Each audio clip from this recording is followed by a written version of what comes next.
3 মাস অতিক্রান্ত।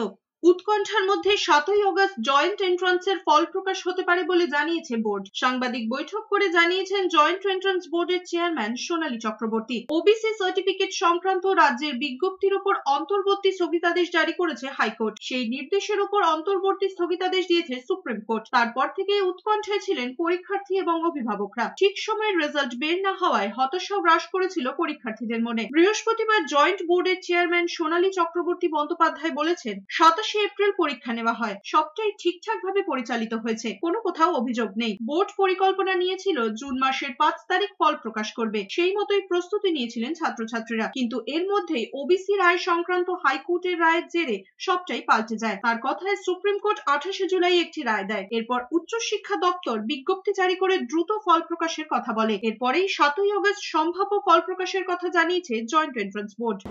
আমাদের প্রস্তুতি সম্পন্ন করব। আশা রাখি আমরা আগামী 7ই অগস্ট জয়েন্ট এন্ট্রান্সের ফল প্রকাশ করতে পারব। সকল পরীক্ষার্থীকে জয়েন্ট এন্ট্রান্স বোর্ডের পক্ষ থেকে আগাম শুভেচ্ছা জানাই। নমস্কার।